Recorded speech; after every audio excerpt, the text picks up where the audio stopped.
Hi, and welcome to Birth Through the Veil, a podcast full of wildly powerful birth stories and wise women sharing gems they've garnered through life. I'm Melissa Kemrudin, the host and creator of this podcast. So settle in and enjoy the oldest pastime we know, storytelling and story receiving. Actually, okay, so maybe my first introduction was stumbling across Melissa Sell on Instagram and just hearing her talk about like rejecting germ theory, and I was like, that's crazy. Like, no, that was you. A little bit too much of a paradigm Yeah. shift for you. Right. And I was like, okay, like I can't like it's it like flips everything you know on its head. So you have to be prepared to like wipe the slate clean. Well, I think of like everything you think is true. I actually think a better baseline to start instead of wiping the slate clean is to actually understand what you have been taught. So if you understand that you have been taught germ theory as a theory, most people don't understand that. Most people think that, oh, I was learning about bacteria, germs, and viruses, and that was fact. Okay. So when you actually understand that germ theory is based off of a theory of what causes disease or what certain illnesses are, and if I asked you to define what a virus is, would you be able to tell me? Probably not. A virus is just a protein nucleic acid compound. It's a protein. So if you actually just understood what you were taught and that, oh, I was taught a theory of what makes me ill. And now I'm learning a new paradigm of the connection between the psyche, the brain, and the organ as a sort of view of biology where it's an adaptation. So I think it's like our history is skewed because we're never taught that germ theory is a theory. So wouldn't it be normal for a doctor to come on and say, hey, I kind of question this theory. We should welcome it. But all of a sudden it's like we get our quills up like, oh my gosh, I'm going into defense mode versus understanding that this is just a theory. It's almost like religion or like a cultural paradigm that's so ingrained in us. It's not like, I like to question all kinds of things, but I never questioned that one. It didn't even occur. And I'm sure there's many things in my life still that I don't question. Like I think I question everything, but I don't. There are things I just assume, as we have to sometimes. I can't sit literally throughout my day questioning all the things. And that was just one of them for sure for me that I had never thought to question. You're right. That was never presented as a theory. It's just like the facts of how things are. This is how we get sick. This is how we stop ourselves from getting sick, or we try to avoid the common cold. Like this is what we do. Well, I think that's for a very significant reason, because one of the things that I teach all the time is that society puts this illusion on us that we are not intelligent enough to know about biology. And I see it even when I'm teaching German new medicine. People say, oh my gosh, this is so overwhelming and I have to know the brain areas and I have to know this. There is sort of this belief system that has plagued every human that it's too complex for me to understand my body. So I need to go to somebody else who understands it more than I do. And when you actually think about that, that's ludicrous. That's so ridiculous because you are the only one who knows your body and you're living in it. And here society has put this sort of a plague, for lack of a better word, over humanity that you're just not intelligent enough to know about your own body and you need to go to an expert for that. So we have this subconscious programming on us that makes it that way. And that's one of the things that I love to do when I teach is create programs and frameworks and communities that are accessible, that allow people to understand that no, it's not that you need to be an expert to learn about your own biology. In fact, it's your birthright to learn about your own biology, and it's the key to your liberation. I agree. And you know what, maybe part of what made me start to open to this, and like I would just come across more clips and be like, okay, there is something there. Like there's some truth there. I need to look. Is just my whole foray into the free birth movement, into birthing without someone else telling me how it's supposed to be done. And a lot of us have come to the conclusion that like women are very wise. And when we're able to connect with our bodies, and there's definitely a piece of privilege there to have the time and space and the safety, even like in my, like I have a home, I have a partner, I have like all these things, but I can connect with my body and my body is wise. And have a wise connection with my body and my baby. And there's nothing someone else could tell me that I couldn't know. And so knowing that, like that's a big shift in our culture to think about birth in that way.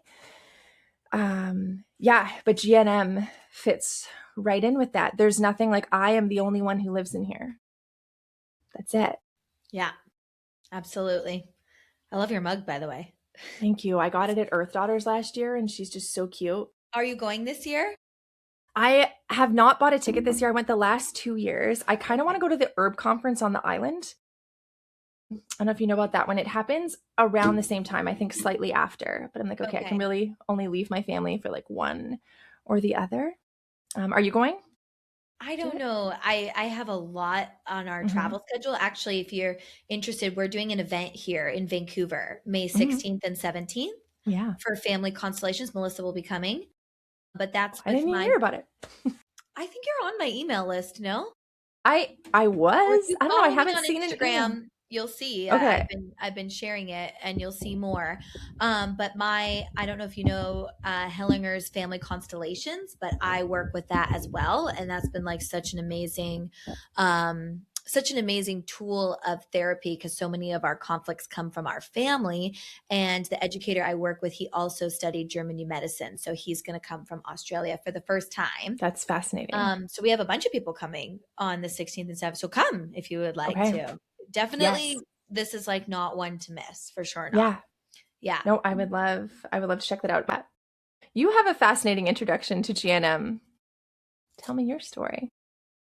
So my story is that I was raised on German New Medicine. My mom studied it. I don't want to age her, but almost 20 years ago now. So I never learned it from a book or from a course. So maybe that's some encouragement for people listening that I learned it through my own lived experience. So I grew up around having different educators come into the home, and my mom would host workshops, and she would also encourage me to form those connections with my own body myself. So when I would have a symptom come up, of course, she already knew what it was, right? Because we say mothers are the ultimate healers because they're watching their own children, they're seeing them go through experiences and conflicts and then have subsequent symptoms. So when you know this work really well, my mom always jokes, I'm not psychic, but there are no lies between us because your symptoms tell a story. So when I would get a symptom, she would come to me and say, okay, what did you just experience? And we would connect those dots together. And then eventually, as I got a little bit older, she would say, look it up. Here's the book. Make sure you look up your symptom yourself and you sort of form that bridge Mm. as an individual. And then later on, as I became an adult, I never thought I would carry on her torch.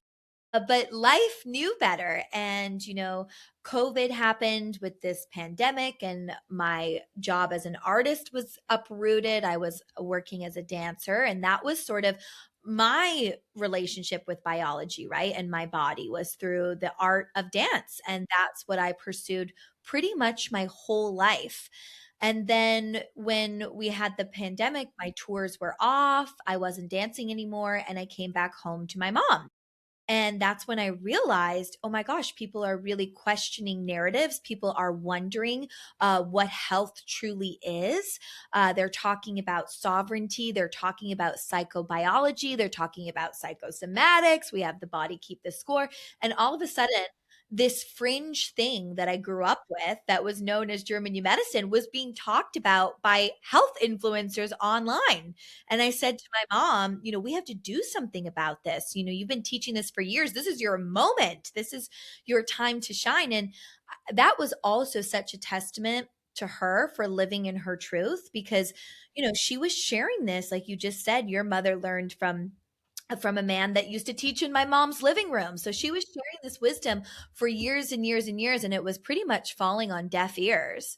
And then all of a sudden, when, the world got uprooted by this COVID, then her phone was ringing because people knew, oh, for sure, Castine has been talking about this for Yeah. years. We know we have someone in her. And she just started opening up her home. And I said to my mom, we have to make courses. We have to bring Dr. Melissa Sell in. We have to create a network of community that is so needed right now by people who understand this paradigm. by people who know that we are not separate from nature and want to come back to that and want to have a community and a village that they can rely upon, that they can have to go to for support. So really, Mm. that's what we created through this. That's so beautiful. I heard your mom talk, I think at the event I went to, it had to be there, just about like learning herself by having a living room of people who wanted to learn. And everybody just shares symptoms because sometimes it's hard to see in yourself.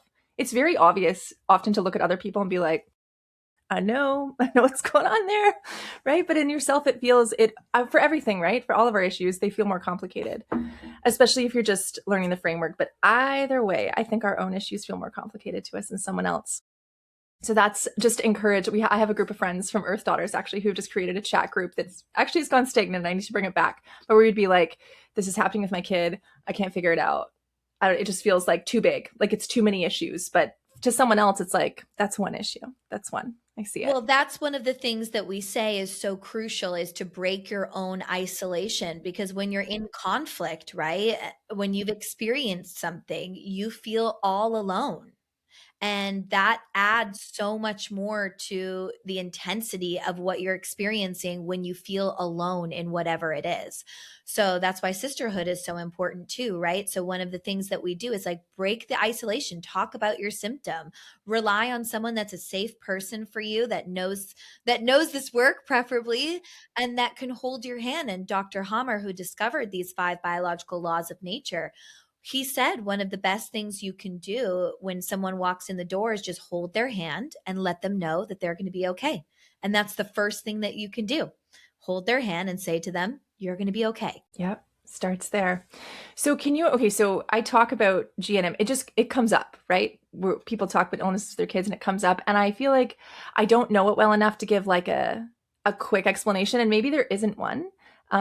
But I still couldn't quote the 5 biological laws. Like I'd have to Okay, look at there it. definitely is one. And Okay. actually, it's so funny that you say I still can't quote the 5 biological laws, because that was one of my mom's number one rules. Every time we would come in, she said, get to the point where you can Mm, understand this framework enough to cite all the 5 laws. Because when you truly understand those 5 laws, you can apply them to everything, yeah. because they are the laws of nature. So always start there, and then you go from symptom to symptom to symptom. And she would always challenge her students, who wants to tell me the 5 biological laws today, right? I almost say to my students, it's your elevator pitch. You should be able Yeah. to explain German new medicine in a 5-minute rundown. But I know that we have a little bit of time to go deeper, so I won't brush through it as quickly. But the first thing I always like to start with is, what is biological law? So we have biological laws that we are a part of as nature. We are not separate from nature.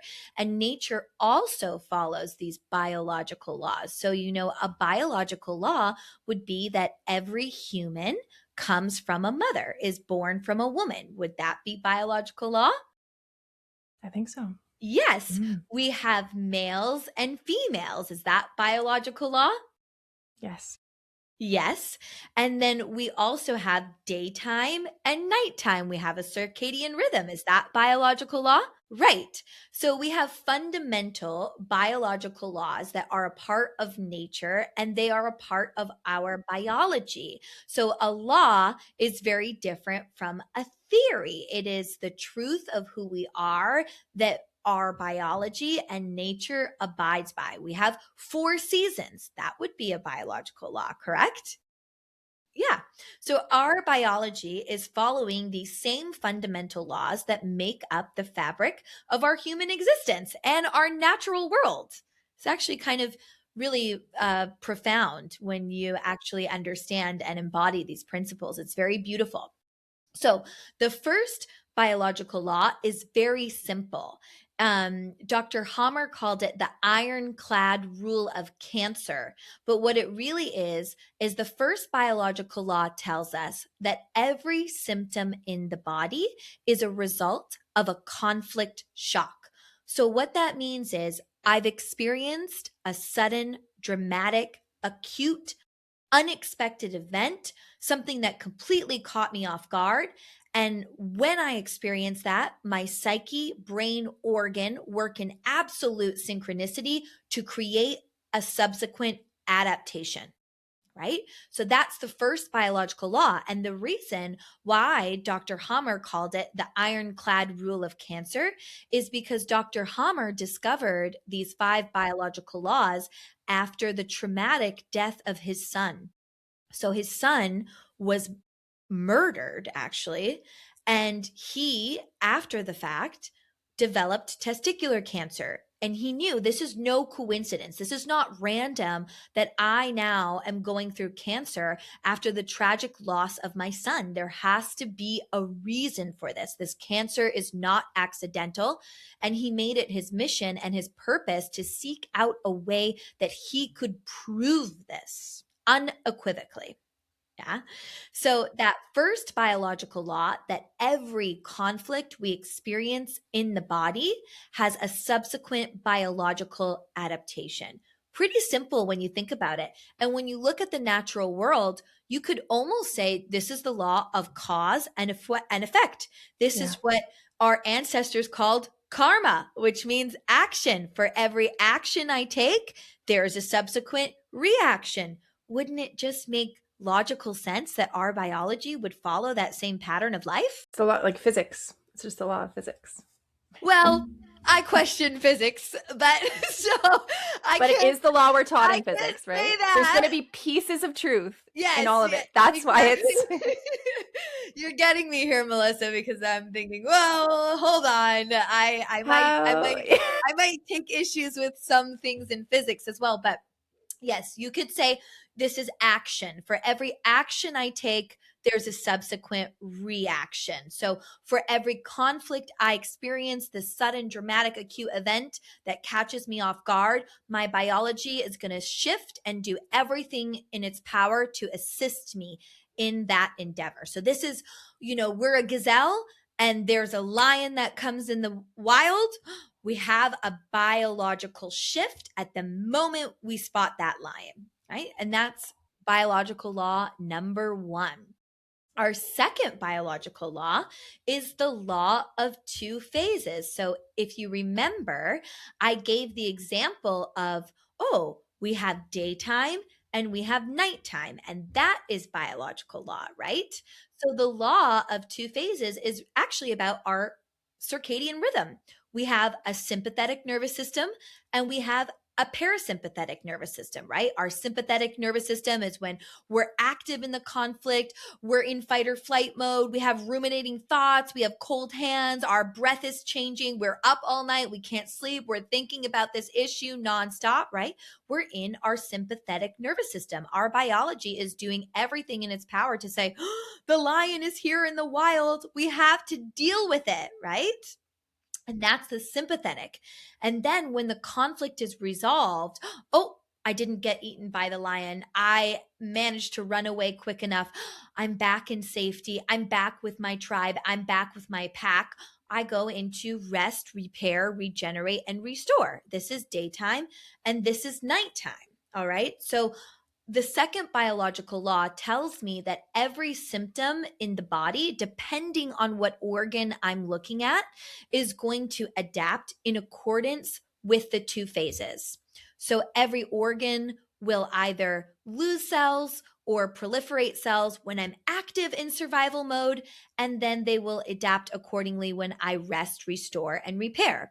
This is why oftentimes symptoms show up in the healing phase, which maybe you talked about. So it's finally when we come back together for the holidays and we're not stressed out with our day-to-day activities and work and we're reunited with our family, we develop symptoms and we get quote unquote dis-ease or illness, or we get sick because our body finally resolves the conflict and enters the second phase of our biological sympathetic and parasympathetic nervous system.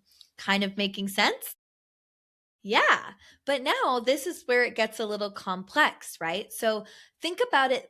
Think about adaptation in your biology very primally. When you learn German New Medicine, you're going to understand how to look at your body through its primal nature.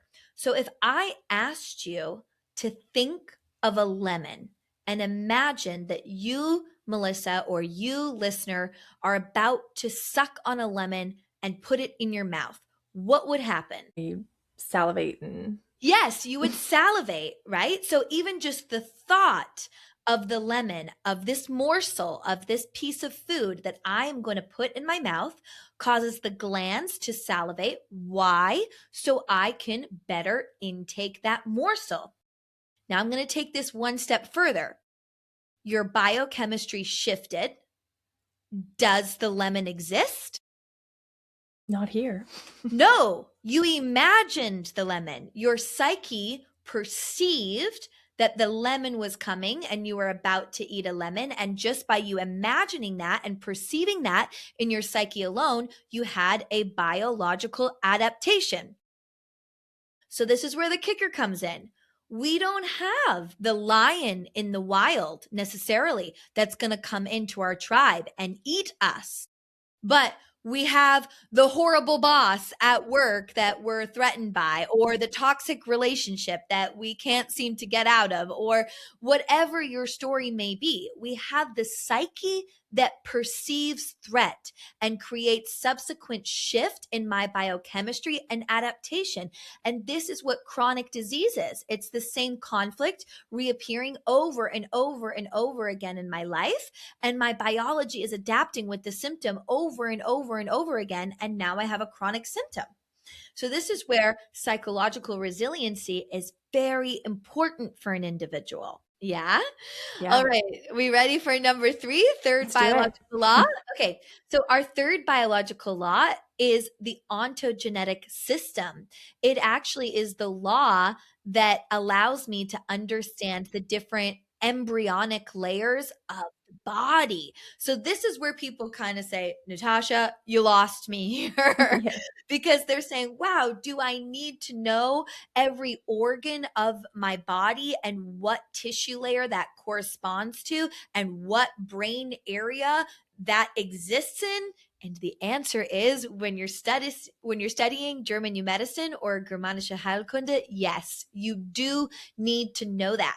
So what the ontogenetic system tells me is it tells me that every organ in my body has a specific tissue layer that it corresponds to. And these tissue layers are developed just as we developed in the embryo, right? So when you're growing in the womb in your mother, right, we are first developing the oldest primal organs of the body. What are the oldest primal functions? It's like breathing, right? Breathing is an old primal function.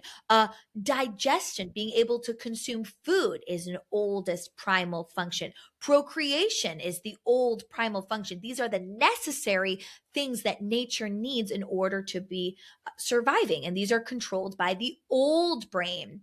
And as we follow the embryology, it goes all the way up to the new brain, to the cerebral cortex, to the most advanced areas of the brain that are responsible for communication, that get more nuanced. So what the ontogenetic system is showing us is we're looking at biology through each layer. And all of those different layers are going in accordance with our organs. So I'll give you an example. Something like the skin is the largest organ in the body, and the skin is made up of ectodermal tissue. And when I'm referring to the skin, I'm referring to specifically to the epidermis. So this is the outer layer of the skin. That's controlled by the cortex, the area of the brain that's responsible for communication. And doesn't that make sense? The skin is a sensory organ. It's how we communicate with the world. When you gave birth, what did you do? You held your baby and you put it skin to skin so that baby knew I'm with mom and I'm safe when it's skin to skin. So this is the embryonic layer of the ectoderm. So that's how deeply we look at it. And then if I were to look at your brain and find the relay of the organ that controlled the epidermis, it would lie in the cerebral cortex. And we look at every single organ that way. So what we're doing, even when you're looking at something like a symptom that's appearing on the epidermis, you're looking at every organ of, okay, this is the symptom. What organ is actually adapting here? And then you look at what tissue layer of the body is this? And then you look at what area of the brain controls this organ. And how Dr. Hammer discovered this was through CT scans. So if you remember a little earlier when I spoke of Dr. Hammer's story, how he went through the tragic loss of his son, then he developed testicular cancer, and he made it his mission to prove this correlation of the psyche, the brain, and the organ. And one of the sort of hypotheses that he had was, if I can see that somebody is experiencing a symptom at the organ level, and the brain is working almost as the control center of our biology, I should be able to see adaptation in the brain. And what he decided to do is he first started with all his patients with testicular cancer. And he said, can I scan your brain? And what he found was at the relay of the brain that controlled the testicles, they all had this ring-like formation that he called the Hammer foci. It almost looked like a target. And it would demonstrate and pinpoint that there was adaptation at the testicular level. And then he went on to his next patients who had ductal breast cancer. And when he scanned all of those females, he noticed that at the relay of the brain that controlled the milk ducts, they also had this foci and this ring-like formation. So what he actually discovered is that our brain is working like a map, right? That because it's the control center of all the organs and the systems in our body, we can actually use it to map out where the symptom is appearing, what phase of the symptom we're in, whether we're in conflict activity in the 2-phase program, or whether we're in the healing phase, the rest, repair, and restore. And we can see this all at the brain level. And wouldn't that make sense that if our organ is adapting, therefore the brain is adapting, and we should be able to see this in the brain as well? So that's kind of what we're looking at when we get into the ontogenetic system, that third biological law. We're saying, oh, this is, let's go with the musculature skeletal system. Oh, okay, so this is the musculature skeletal system. We're having musculature pain, right? Which is a conflict of self-devaluation. I devalue myself. I'm feeling unworthy. I'm devaluing my performance, my abilities, my skill set, right? And that's what we do, don't we? As moms, especially, right? Like lower back pain, for example, that you get on your menstrual cycle so often that women report, that's a self-devaluation of not feeling supported, feeling like I have a lack of support. If I have something in my spine, oh my gosh, my spine is the direct essence of who I am. I'm having a complete lack of worthiness, self-devaluation of my very identity, of my very strong spine, who I am. Right. So this is all correlating with the musculature skeletal system. And then I would look at, oh, what area of the brain controls the musculature skeletal system? And it would tell me, oh, it's controlled by the cerebral medulla. And the cerebral medulla is actually showing the luxury group. This is the area of the brain and the group of our organs and our musculature that is trying to build back better. So wouldn't it make sense that if I was devaluing my performance, my abilities, who I am, my worthiness, that my biological adaptation that would solve my problem would be to make me stronger, right? So think about it this way. When you're looking at the musculature skeletal system and you go into the gym, what's happening when you're conflict active, when you're in the gym, when you're pumping iron, you are tearing those muscles, right? You're having ulceration in the muscles. Those muscles are tearing. And then you finish the gym, you go home, you enter that second phase, rest, repair, regenerate, restore. And what do you have? Pain, inflammation, soreness. But do you wonder to yourself, Why is that happening? No, because you understand there was a sequence of events. There was a sequence of biological adaptation that I was experiencing, that I went to the gym, I pumped that iron, I broke down the tissue cells of my musculature skeletal system, and then I came home, rest, restore, and now they're all repairing. Why? So I can be stronger than I was before. This is the same reason why when you break a bone, it becomes the strongest bone in your body. So that is the musculature skeletal system. So that third biological law is telling me so much information. It tells me this symptom corresponds to this organ. It's going to exist in this specific area of the brain. And this is how it's going to adapt in accordance with the two phases. And then that is where students say, you lost me there. I'm okay with understanding that every symptom in my body is the result of a conflict, and I'm okay with understanding, okay, the skin is this and conflict and that is this conflict, but when you tell me I need to know all that, I can't do it. But actually, when you get into the nitty-gritty of that part of biology, that's when you actually truly understand your own primal nature. And to me, that's the most, liberating experience you can have with this work. Yeah, it's true. So I tend to ignore the third law. Like I don't delve into that. Mhm. Yeah, I kind of bypass You over it, but just I go with can the conflict, right? I do. Yeah. I'm like, that's enough if I know that. And Yeah. it's true, like I can experience resolution without thinking deeply about I have experienced that. But there's so much empowerment in seeing right where it comes from and seeing that there's a logical pattern to it. It's not random. I'm not a victim. It's not happening at me. It's not an unfortunate series of events. It absolutely makes sense, and it's my body doing its best to take care of me as it Absolutely. was I designed to love do or that you programmed said to. that about the pattern, because literally when you do this work, it is just pattern recognition. Mm-hmm. And this is how these 5 biological laws were discovered. Just Dr. Hammer examining the patterns in nature and examining the patterns in our biology. I like to say we're just playing detective is what we're really doing. And of course you don't need to know. Does my dog know German new medicine and Dr. Hammer and the 5 biological laws of nature? No, it's happening to you anyway, right? I always joke, like, does the butterfly have a CT scan? No, but it's beautiful that this technology and this biological framework has proven what we already know to be true. And you can use it as a bridge to just deepen your connection with your own biology and with nature itself. Yes, Yeah. I love that. I'll have to pay more attention to Yeah, get the into third that. law. Honestly, Okay.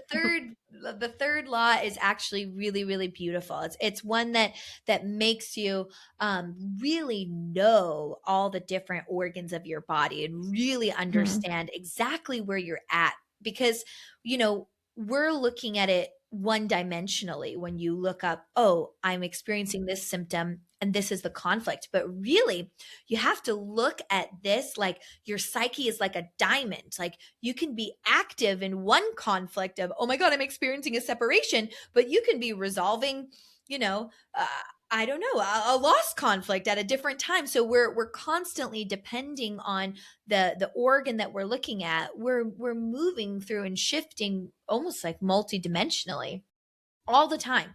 So that's our third biological law. And the fourth biological law is what Melissa and I talked about at the very beginning of our little conversation, which is the law of microbes, germs, Hmm. bacteria, protein nucleic acid compounds that we so call viruses today.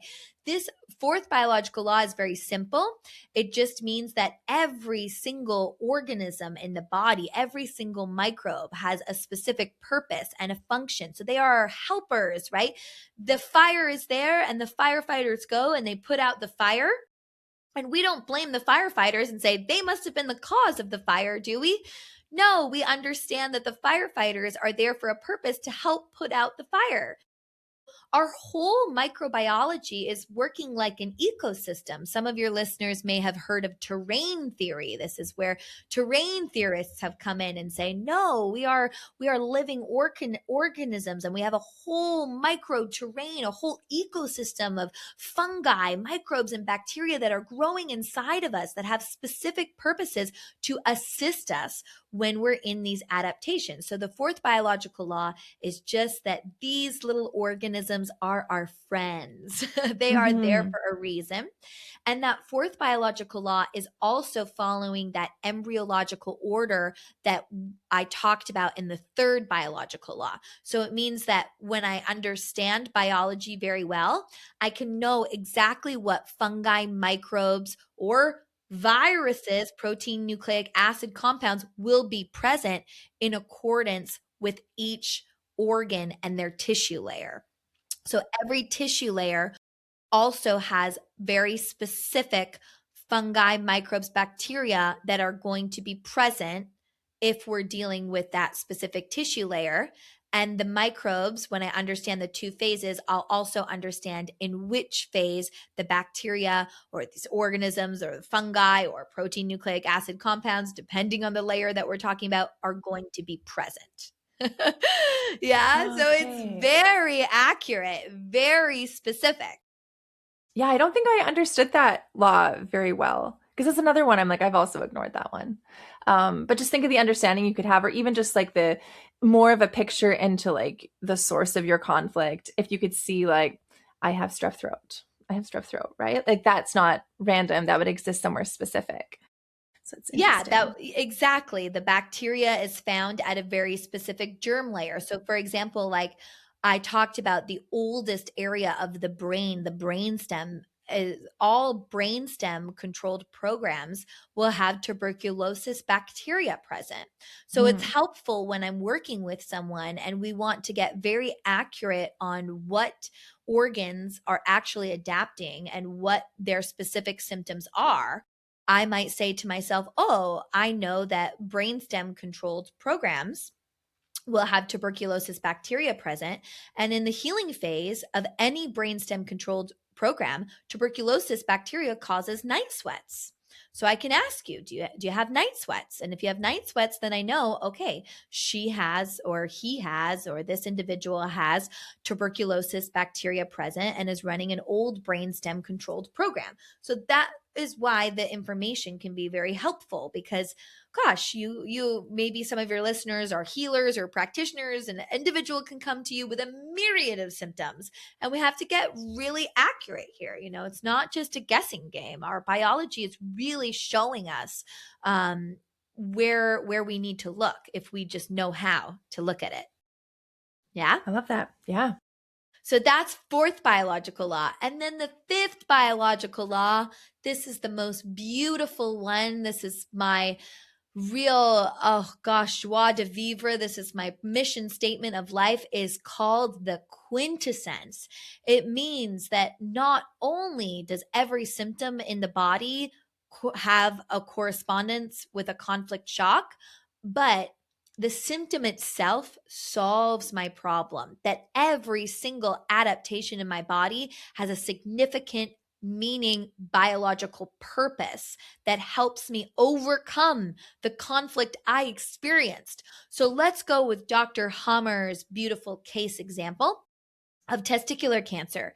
So I mentioned he had a conflict shock, a sudden, acute, dramatic event that caught him off guard, which was the tragic death of his son. And he then developed testicular cancer. He had biological adaptation. And what was he experiencing? A tumor growth on the testicles. So he understood, okay, I know that I had a conflict and I know I developed cancer. I know what that conflict was. It was the tragic death of my son. But now the next thing that I need to be able to pinpoint is why the testicles? Why is that significant? And then he realized, oh, well, losing my son would have been a loss. What does the organ of the testicles do? What's it responsible for? Procreation, right? It's a reproductive organ. So if I have growth, if I have cellular proliferation in the testicles, what's happening biologically. Oh, biologically, my testosterone is increasing and I will be better motivated and better able to procreate again. Because in nature, if I lost my offspring in nature, what would nature say is the best solution? More. Procreation, have another baby. He's just lost his offspring. He needs to solve that problem. He's in a conflict. What can we do? Adapt. Cellular proliferation, tumor growth. He can procreate again. So that's what he realized. Oh, every symptom in my body is not only just there because of a conflict, but it has a primal function that helps me overcome my problem. This is that the symptom is actually the solution. You don't need to live in fear of your biology. Your body is doing everything in its power to help restore and bring you back to harmony. By the way, we are like sacred geometrical beings, right? Vitruvian man. I like to think of that image of the symbol of the Vitruvian man. So even the masculine and feminine, yin and yang, are sacred mirrors. So the male testicles correspond to the female ovaries, right? So when the female, when she experiences a loss, a miscarriage, a loss of her offspring, an abortion, a loss of a man she thought she was going to have children, a death of a loved one, a death of a pet, she can also go through that conflict and she will have adaptation in the ovaries. She will grow an ovarian cyst. And what does an ovarian cyst do? It produces more estrogen. With more estrogen, I can be more feminine to better attract a mate, to procreate again. And did you know they've actually done studies on females with ovarian cysts, and men have rated the females with ovarian cysts as more attractive? Wow. Yeah. So there's a reason and a function, there's a brilliance in our biology. And that is the fifth biological law, the quintessence. So I know that was a really long way of me explaining that, but actually I could break it down for you in 1 minute very simply. And it goes like this. That first biological law is that every symptom in the body is a result of a conflict shock. I experienced something dramatic, unexpected, and therefore my biochemistry shifts and changes into an adaptation. My second biological law is every symptom in my body will go in accordance with two phases. It will shift and adapt when I'm in the sympathetic nervous system, when I'm active in the conflict, when I'm ruminating in the conflict, and then it will subsequently shift and adapt when I'm in the rest, restore, repair phase. My third biological law is the ontogenetic system. Every symptom in the body correlates to a specific organ, which correlates to a specific tissue, which correlates to a specific brain area. My fourth biological law is the law of microbes. It tells me what microbes are going to be present at the organ and what the function of these microbes are and in what phase these microbes will appear in. And then my fifth biological law, the quintessence. Every symptom in my body solves a problem and has a very specific purpose and function. That's pretty great. And that's really it. You did it. There you go. The 5 laws. I love that. That is so succinct. Families. Okay. One of the questions that I feel like has come up for me. And when I talk to people about this is like that it doesn't really make sense, because what about when the whole family gets a cold, right? Everybody didn't have the same conflict, surely. I mean, this is what we think. And it just like our germ theory just makes sense that like this kid got it from daycare and then he brought it from home and then the next kid falls, and like mom's usually the last to go, you know? And how does German new medicine account for that sort of what appears to really confirm germ theory for us? Okay, perfect. So what you just said in an example, your sort of explanation was a blanket statement. You said, oh, we all experience the same thing. Now, again, what do we deal with? Biological law and biological truth. So did you all get sick at the same exact time, in the same exact moment, with the same exact organs adapting all at once together? Biologically, could happen if everybody perceived it the same way. But each person is a unique individual with a unique psyche, with a unique perception on the world. So I've almost never seen that happen. Have you? No, I mean, usually like the whole family might have a cold, but everyone's not experiencing literally the same cold symptoms to Exactly. So exactly the same extent. that's where we have to get into biology. So bios means life. Logos is the study of it. So actually biology is the study of life. And that's what the mainstream world likes to do. Is give you a blanket explanation when they can't define something. I don't know, you all must have caught something and you all got sick. They don't actually care to say, okay, no, I'm dealing with you as an individual. You as an individual, what did your psyche experience? What organ is actually adapting here? Because for example, if your son has a runny nose, but you have diarrhea, is that the same organ? Are we looking at the same organ? Do we have the same adaptation? Are we going Doesn't sound through the like it. same dis-ease? Not really, right? We're having a different biological experience. That's not biologically the same. So, yeah, let's say like if we're looking at the sinuses is like a stink conflict. This is stinks. I need to be able to better sniff this out. This is something I can't sniff out. This is frustration. I like to say I use the flavor of annoyance, something that annoys me here, right? And the sneeze is that epicrisis moment of like when I finally resolve that thing that stinks at the intensity, at the height of my healing phase is when I have that real intense moment of the symptom, which is the achoo, the sneezing fit, right? So I could have experienced something that stinks that I couldn't sniff out, right? If your child has a tummy ache, that's about my morsels, a morsel that I can't digest, something I can't take in, something I can't stomach, something I can't absorb. And when I finally repair that in the healing phase, okay, I have all the cells in my digestive system go into repair and I have a tummy ache or I don't feel good in my stomach, right? So that would be, indigestible morsel conflict. You can have a morsel conflict of the throat, right? I can't take this in. It's almost like that feeling of this is a hard pill to swallow. And then what might I get? I might get a really sore throat.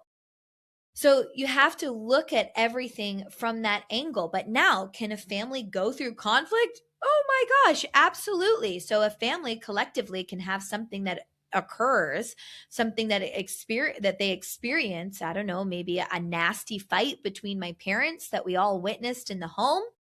And now child looks at mommy and daddy fighting, perceives a conflict. They could perceive that as an indigestible morsel. I can't stomach this. I can't put this morsel in. I can't digest this. Mommy and daddy are fighting. So now baby or child has adaptation. And then finally, mommy and daddy make up. Everything's okay. Okay. All the cells in the digestive tract need to be repaired and restored. And then now I have a tummy ache. So you can look at it all that way, which is that families can absolutely experience a collective conflict, but the way in which you perceive that conflict is going to be very individual. One of the biggest things that children will experience is the separation conflict. That's the conflict with the skin, right? How many children have skin stuff? Even Mm-hmm. adults, we have so much skin stuff, but it's because it's a conflict of separation, right? That's the layer of the skin that I said was controlled by the cerebral cortex, the area of the brain responsible for communication. So imagine now that you're a mom and now you're living in the modern day world and you got to put the kid at daycare. So if I leave my baby for the first time in the hands of somebody else, do you think my baby can perceive a separation conflict? Yeah. How does baby know that they're safe when they're with mommy, when they're in mommy's arms, and all of a sudden I'm in the arms of a stranger? I could perceive a separation conflict, a sudden acute dramatic event that caught me off guard where I'm now separated from my mom for the very first time. And what's going to happen is biology is going to say, okay, this child is in a conflict. Psyche, brain, organ need to work together to create the best adaptation that's going to help. So what happens is the brain sends a signal to our body to diminish cells in the epidermis. This is like, okay, we're going to lose cells. We're going to diminish the sensitivity. So I don't have to feel that mommy is no longer there, right? That's a great solution. And this area of the brain is actually so advanced that you will have memory loss. So I won't Mm. even remember. I'll have this short-term memory loss. So I don't have to remember that mommy is gone. And then I'm reunited with mommy, put back in her arms. I go into the second phase, the healing phase, the vagatonic phase, the parasympathetic phase, and all the cells that I lost in conflict activity, they need to be restored. So when I have cellular proliferation, all of a sudden, what do I get? I break out into a rash, right? And then mommy says, oh no, we caught something. Everybody has a rash. You're itchy, right? But really, what you had was an adaptation. You experienced a conflict of separation. And don't you notice that? Like in babies, even the localization of the symptom will tell you so much information. So you see these babies who get these little rashes around their mouths, right? Well, what's their point of connection? They're breastfeeding with mommy. They want to be on mommy's breast. They experienced a conflict of separation, of being separated from mommy's breast, from the milk ducts. Yeah. And then they were reunited with mommy, and all of that needs to go into healing, into proliferation, and they have a little rash around their mouths. So It's it so, makes oh, perfect go ahead. sense. Yeah, go ahead. It's so powerful when you know that. Like so I knew about GNM probably when we have 5 kids. So when the fourth one was little, and when the fifth one was born, I had to take her on a car ride, and it was just her and I, and that was her first time ever because she'd had her little 2-year-old brother beside her who would hold her hand all the other times, or like just like more siblings in the car. And so we drove all the way out. We had to drive to Surrey. It's kind of far. It was like a 45-minute, almost an hour drive. We're driving home and she started crying like really hard, like harder than I've ever heard her crying. It's just her and I in the car, and we're in traffic, and I can't stop. And I can't really reach her, and I can't make it stop. And I thought, you know what? She's gonna have a rash tomorrow. Like she's gonna bust out an eczema. I just know it. And so I'm talking to her from the front. I'm like, it's okay. I want to hold you. I'm gonna hold you really soon. And then like it's probably almost an hour of her crying and that we can't get out of the traffic. And I pick her up and I take her in the house, and like everything is resolved and it's okay. And the next day, she had just like blew up an eczema, and she'd never had it on the right side of her face. And I was like, that's interesting. I thought it would be on the left side. And I was thinking about Do it. you know her handedness yet? She's right-handed. Okay. But I think for her, so I would hold her in my left arm, and that was her favorite side to breastfeed on, Okay. and her little right cheek would be like right against my breast. And I think Right. for her, like as a little tiny baby, that's just what she wanted. Like she wanted to be right there, and that had to be what she was thinking about in the car. And it Right. was So such that's bad. literally Yeah. localization. It's the point of connection that she had with you. So the part of her body, Hmm. the part of the epidermis that she most desperately connects with you with is where she's going to experience that adaptation. It's So she beautiful. had like, and it was like bleeding ulcerated eczema. Had I not known, I would have been like we go to the doctor. I don't know. I've never been into steroid creams, but that's all they offer. Like, what are you going to do? Your baby's face is bleeding. Like, Right. it's painful and dry and scaly and awful. But I was like, no, I knew this was going to happen. And so I would hold her and tell her the story, like of how I feel about it and how I didn't want to be far from her, but we're together now and we always come back together. And even if we're for a moment not together, we will be together again. And she's never had eczema again. Like it cleared. It took a couple of weeks because it was so much, like so deep. It was a while.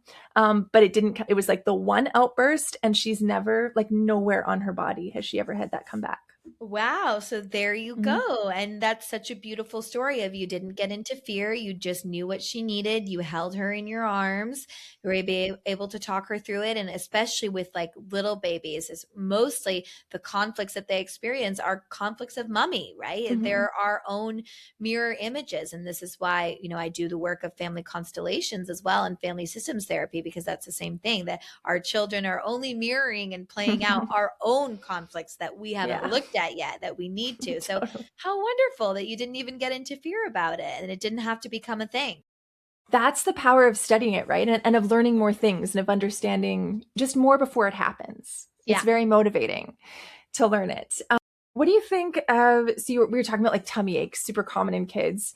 And as a mom, can definitely think I would hear moms say, you know what, like I know when I give my kid milk, that's what hurts their tummy. It's not thing, or like, I know the sneezing is because of the pollen. Like, I just know we go outside and that happens. Is there like the GNM answer for Yeah. that? So, what you're sort of explaining is what we would say an allergy, right? You would be told that you have an allergy to something. But what's actually happening is that we are experiencing a track. So that means we had a sudden acute dramatic event, a conflict, something that caught us off guard.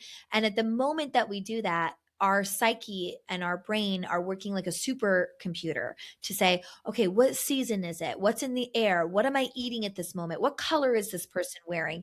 And it will perceive those situations now until the conflict is resolved as threatening, right? It's like, oh, like, a rash. Oh, the last time we ate this, we had a rash, but really you had an original conflict shock of experiencing a separation, maybe at the moment that you ate gluten, and then you got a rash, and correlation is not causation. You correlated that rash to now the gluten, and now every time you eat the gluten it becomes a track for you, because what do? You perceive that gluten to be a threat, right? So same thing with the pollen in the air. You might have had an original stink conflict, a frustration, a nuisance at the time when there was a lot of pollen. Somebody gave me a good example of being allergic to cats most of their life. And then what he realized, he said, yeah, I was young and I was living somewhere in Greece where there's a lot of stray cats, and was attacked as a young boy by a cat. And he perceived that in the moment to be a stink conflict. Oh, I couldn't sniff this out. I couldn't sniff the cat out, right? It was an annoying nuisance frustration to him. And then of course, and I think he also had a separation, so a rash, and like the stink and runny nose and a rash and feeling hivey, right? And so then for the rest of his life, every time he would come around a cat, he would say, "Oh, threat," and biology would go, "Oh, great, we remember this one. Let's Chew. create the adaptation." Yeah. And then when he learned German new medicine, he understood, oh yeah, I had this original conflict with a cat, and now I understand that a cat is not threatening, that my biology was doing something purposeful to help me overcome this conflict that I had once experienced with a cat. And what animal does he love more than anything now? Cats. He's got many cats. He's taking in all the cats. So, such a beautiful example. I grew up, quote unquote, lactose intolerant, and my mom thought this too. Oh, she's having, digestion issues. It's got to be the milk. And she took me to the naturopathic doctor at the time because she was a hippie mom and she hadn't come across GNM yet. And she thought that's what you do, the holistic doctor. And the holistic doctor said, definitely don't have milk. It's terrible for you. And then she learned German new medicine and she sat me down and she said, Natasha, can you remember something that happened to you with the milk? And I said, yes, I remember that, my father was working all the time and he had come home from work and my mom had made this beautiful, nice meal. And everybody finally sat down to dinner. There's 4 kids in our house. So to get everyone to sit down for dinner was a really big deal. And I must have been probably around 5 years old. And I thought, oh, I'm going to pour a glass of milk for myself. And she had those big 2-liter Canadian milk jugs. And I grabbed the big jug of milk and 5-year-old me went to go pour myself the milk. And of course, that was way too heavy. And I dropped the milk all over the table. And it went all over this nice meal that my mom had prepared. And of course, my dad had just gotten home from work and he was all frustrated and in a bad mood.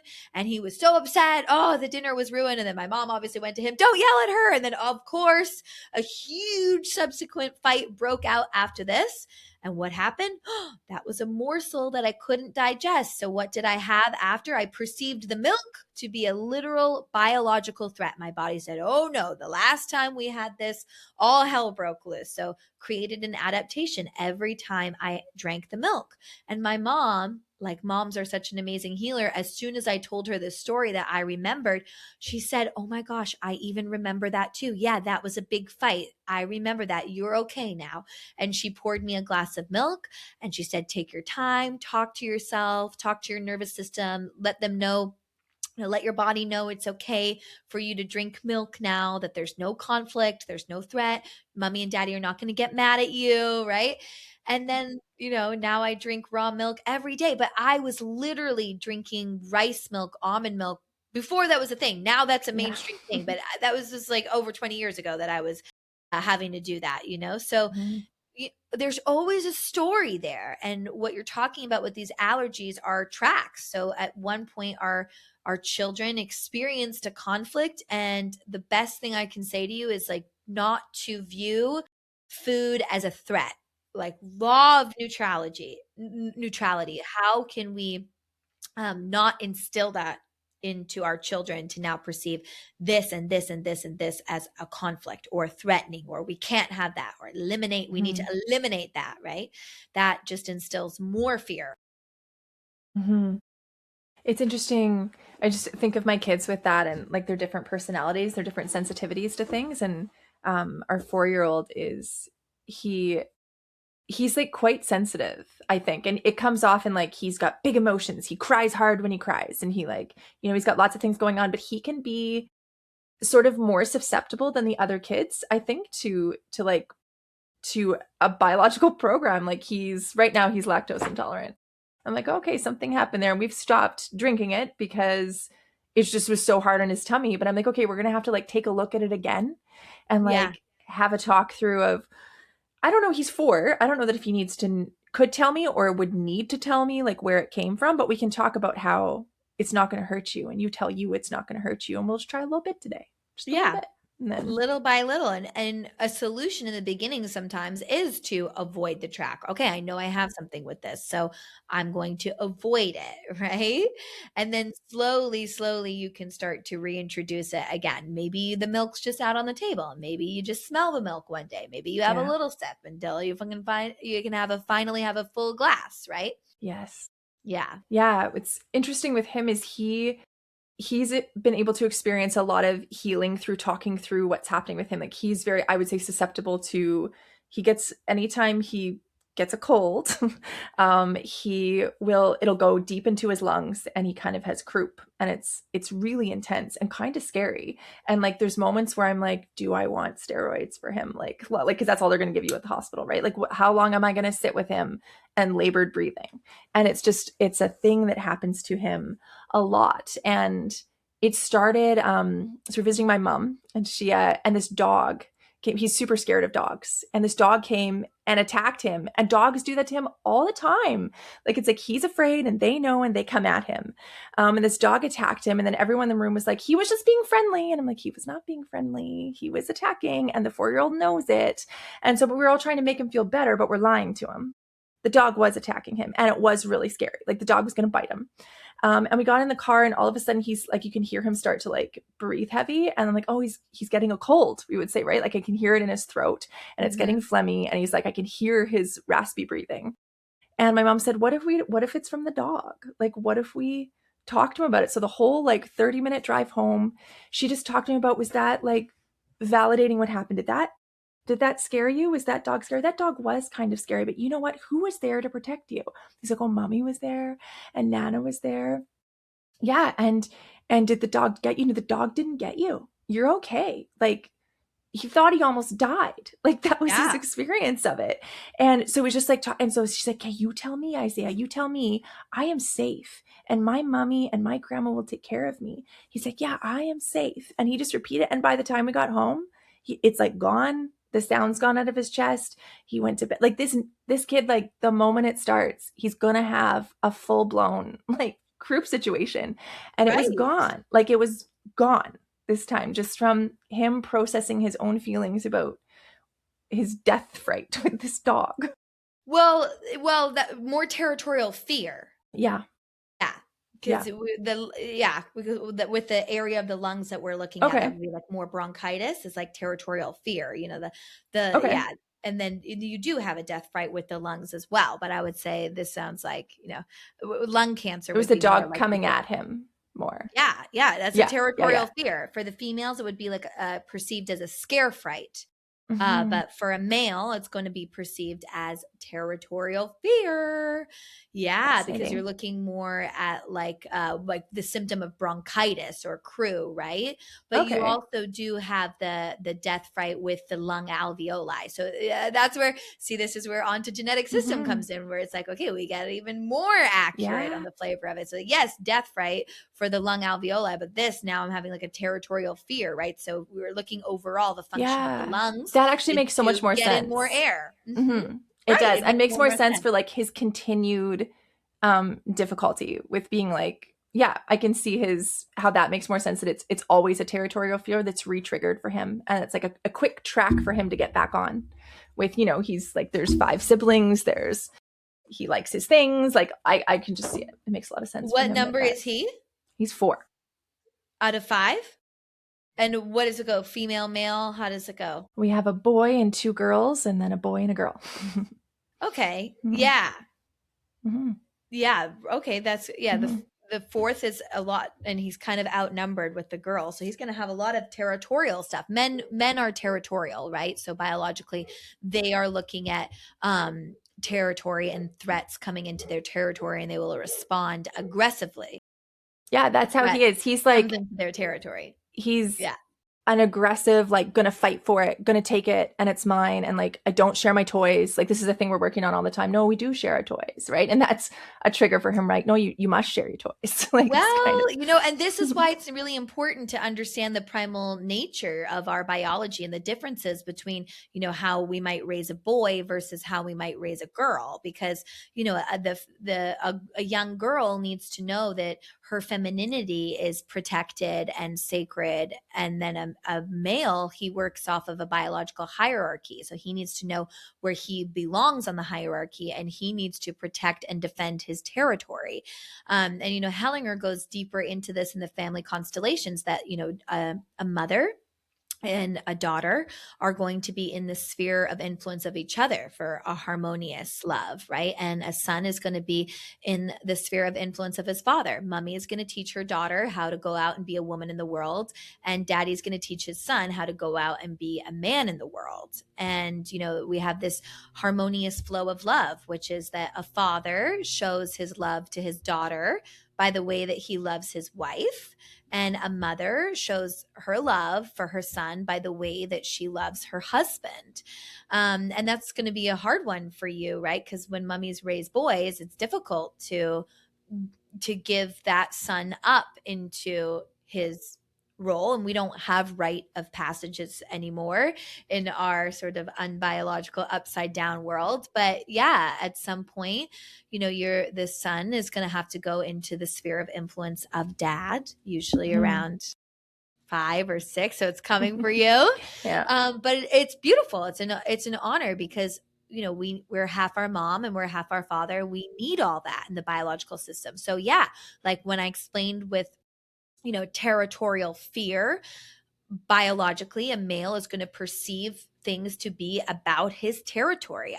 How do I accumulate resources so I can better protect and provide and defend myself? And a female, everything's about her nest, about her internal world, about her femininity, her emotions, her relationships are going to be what's most important to her, right? Mm-hmm. What do you find for people who don't fit those stereotypical roles well?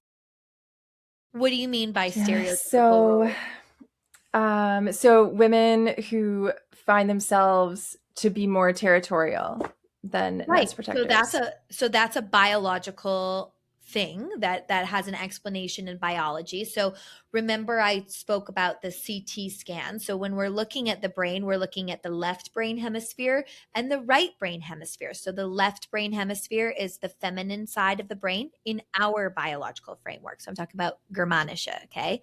So we have a left feminine side of the brain, that's our internal world, about our sexuality, about our relationships, about our nest. And then we have a masculine side of the brain that's about our territory, our resources, protection, defense, etc. And what's happening is, we have this area of the brain called the temporal lobe. It's just right above the ear. And this is the area of the brain that controls the ratio of our hormones. So it controls our estrogen versus our testosterone. And so we're constantly communicating on this unseen level, and our hormones are what changes our behavior. Our hormones are what dictates how we're perceiving the world, right? We've got testosterone, that's the masculine hormone that makes us more action oriented.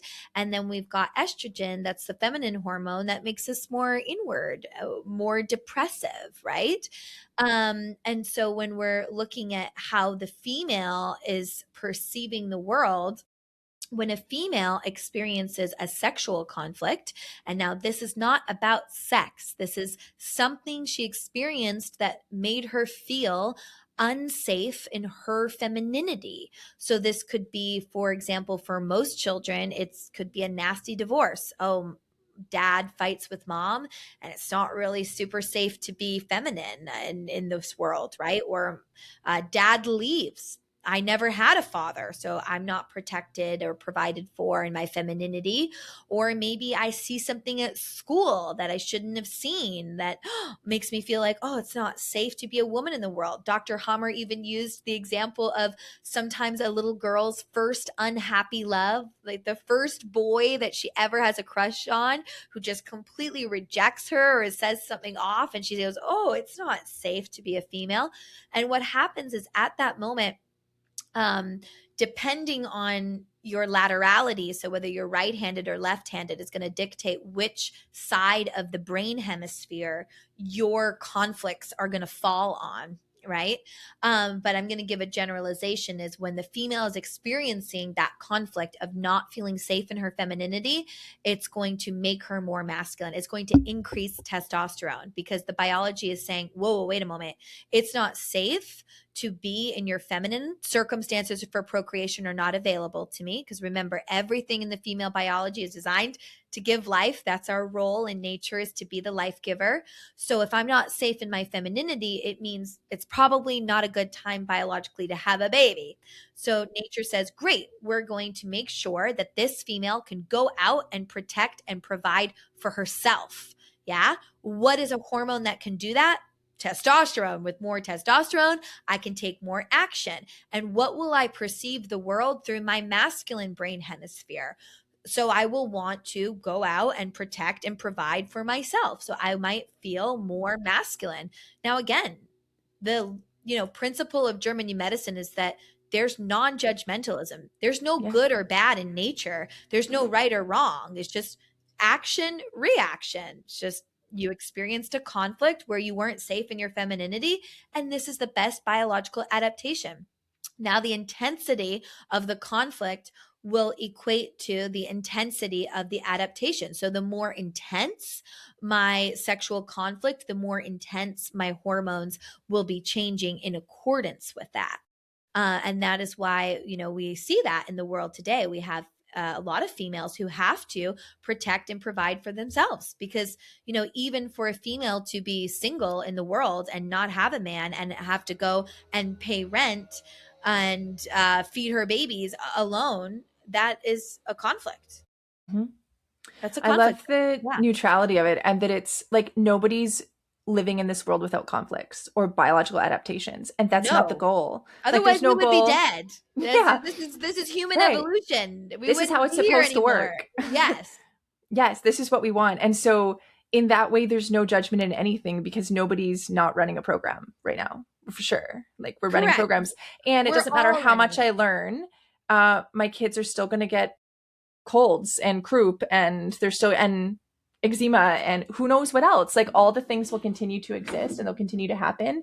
And it's just information about what am I going to do about it? And like, how Right. afraid am I And going to that's why be? it's almost hard to even say there is a gender stereotype because what is the stereotype, right? If you were to, the women who are revered are women who are career women and we praise that, or they're hypersexual and displaying their sexuality, the celebrity. So like we really have female stereotypes that are all across the board, or you have the trad wife. So to me, that's just all irrelevant because that's just made up. But what's actually true is our biology, is what's actually true is nature is true. And so you almost have to think primally when you think about German new medicine, where you're looking at what is the biological function of the female, what is the biological function of the male in nature. And I always say, think of the symbology of Adam and Eve. Think of what is the intelligent divine design of your biology. If you were living in the Garden of Eden in harmony with nature as we were intended, what would that look like? What would your biology do if you were conflict free, right? And that is actually the true alpha female and alpha male. In our paradigm in biology, alpha female and alpha male just means that those are individuals who have not perceived a conflict in the area of the temporal lobe that's going to shift their hormones. So they have still that original biological design. And yeah, you're asking me very advanced questions, but it's maybe a good indication of how advanced you can Yeah. take this once you dive deep. Yeah. And I think it seems to maybe just be getting more nuanced as the world moves through history. I'm just thinking of, I was just did a year-long course with Wapio. I don't know if you know who she is. She's a birth worker, an elder birth worker from the States, and a midwife. And she talks a lot about homeopathy and how, so there's, I don't know if you know about homeopathy, but there's homeopathic constitutions. I actually feel like homeopathy like really like fits in I teach a course GNM so called GNM beautifully. and homeopathy. So yeah. Okay. Oh, I want to take it because I'm just starting to see these patterns. So she talks about the um oh my goodness, what are they called? Like mental health conditions almost of or constitutions actually is what I want to think of the constitutions of homeopathy. And there used to be this quintessential male and this quintessential female constitution that doesn't show up as purely as it once did. And you can think of that as like just like there's maybe more opportunity in the world right now for there to be conflicts in those different areas and to a little bit like dilute the purity. And I don't say that at all in like a good or a bad way, just of being like you said, that alpha male. Or I just think of like pulsatilla, used to be considered like the prime constitution of a woman. And like I do know a few women who are pulsatilla constitutions, but often she was saying even now you can find someone with like blended constitutions, which back when Hahnemann, now I'm like confusing the ages, the sort of father of modern homeopathy, he would just find you'd have one constitution, and now we're finding more nuance. So Yeah. also And, interesting. one of the things that is interesting is when you're understanding German new medicine, you're looking at these foci in the brain. So if you remember, I talked about earlier how these CT scans are showing a map of the brain. So you can see your biological history and your current biological composition there in the brain. And these foci that we're seeing are, oh, okay, I have an adaptation at this area of the body. And then the relay that controls that area will have this foci. And that ring is actually water. It's like a frequency of water. What you're seeing is a ripple of water because that relay has an adaptation. It has an edema that's swelling in the brain, that's firing when the organ is adapting, right? It just makes sense. The organ's adapting. The area of the brain that controls that organ is going to have an adaptation, is going to have an edema, it's going to have a swelling, and that edema is filled with water. And that's what I'm able to see on a no contrast CT scan.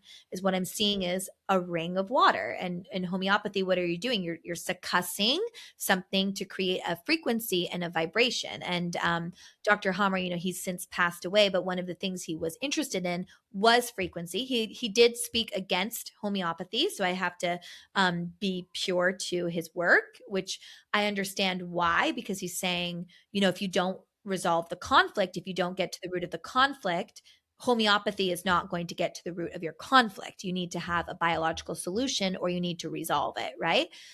So his sort of bone to pick was that it doesn't actually cure the symptom or understand that the symptom is the cure, right? But when you understand this biological framework very well, all of these tools can be incredibly supportive and helpful.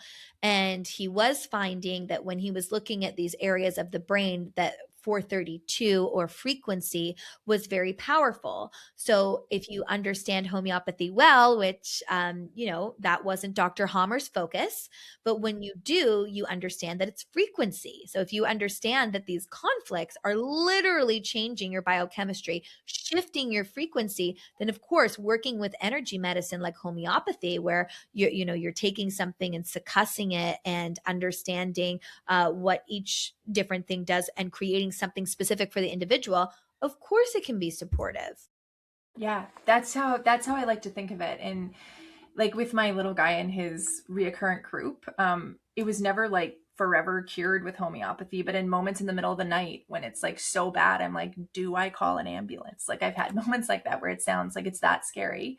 I can get like aconite and spongia and pepper sulf and I just like bring it right down and he can go back to sleep and we can avoid that kind of trip. And then maybe tomorrow, and as I learn more, I can support him through actually finding the conflict and resolving the conflict. Yeah, you got to really respect his territory. With him, you might let him not share his toy. Yeah, I He have needs to. to know exactly, because okay, I'm looking at my son, he's having territorial tracks. Mm. So now I need to be really aware of his territory and honoring it. This is your space. I'm not coming in. I'm not entering. There's no threat in your territory. You don't need to have fear of your territory. Yeah, thanks for that. You know what? I had mislabeled that because I was thinking, just on the surface, you're right. We think of lung cancer as a death, right? And that's just kind of what came to my mind when I was like, oh, he's having lung issues. And I'm like, Yeah, why? but if Why you is he follow having the a death track of the right? symptom, is he afraid of dying, or is he upset about his territory? You just said he is. Even if I take his toy away, it's a problem, right? Yeah. So he has territorial tracks. Hmm. Yep. Hmm. So I guess that's why I can't just keep ignoring the third and fourth law, right? Oh, no, no, no, no. Yeah, yeah. Yes, that is the fact of knowledge, of any deep Yeah, knowledge, I think. I don't know if you've yeah.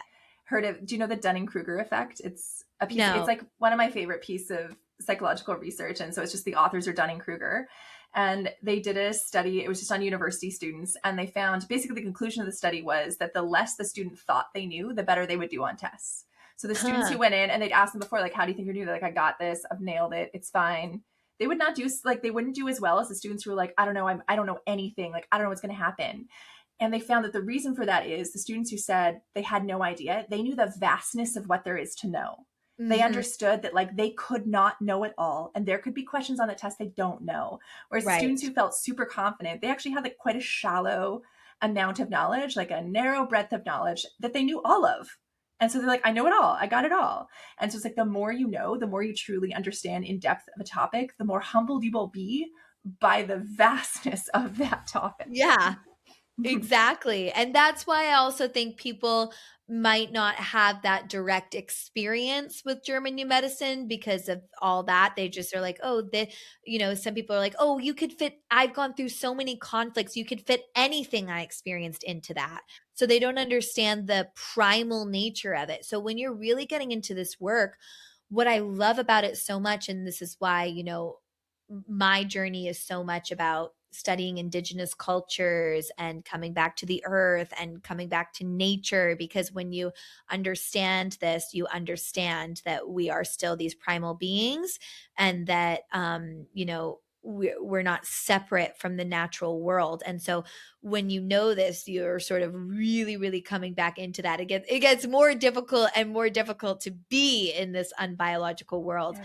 the more that you know this. And that's the other key too, is taking this from something that's just a wisdom of knowledge of biology that I can just spew and share, versus a way of life and gnosis that I embody.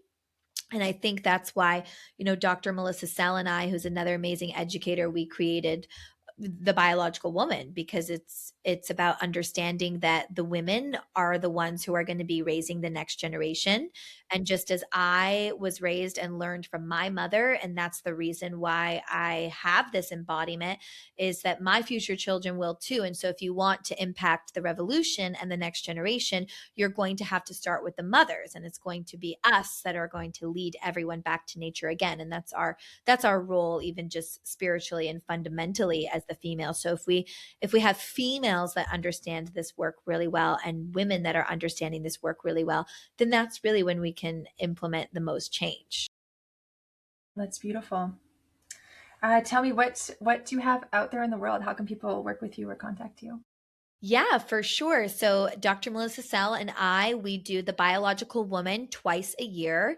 That is open for any female who would like to join us. It is an 11-week deep dive where we go through the entire female organ anatomy from head to toe. So if you know nothing about German new medicine, it's a beautiful place to start. Even some of the advanced topics that I touched on with the hormones and the psyche and the things that change at the biological level of that, you go so deep into that. We cover all topics from birth, pregnancy, conception, menstruation, menopause, all the cycles of life that a woman goes through, and also how to better relate to other individuals and men and around us and motherhood. And that's also the reason why I do family constellations and family systems therapy, which is the work of Bert Hellinger. So I have here in Canada, you maybe have Canadian listeners.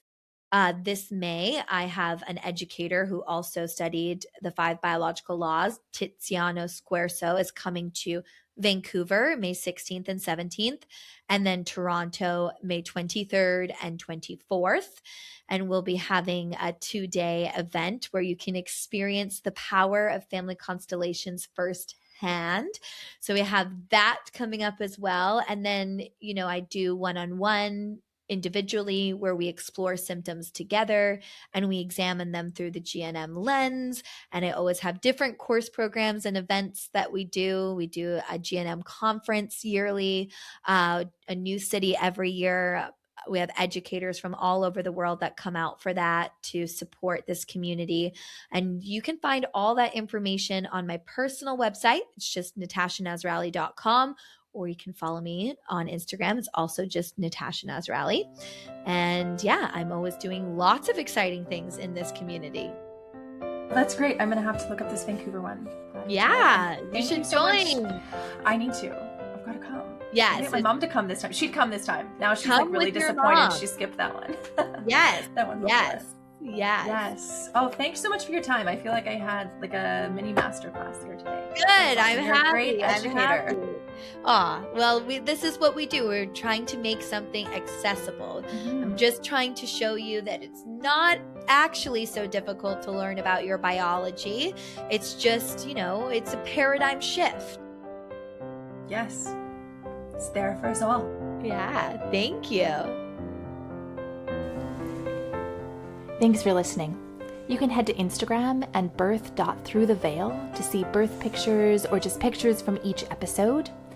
The show notes have links and more ways to connect, along with the link to submit your birth story. I would love to hear it.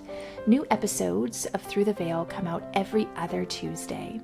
You can follow, subscribe, share, rate, and review this podcast to be in support.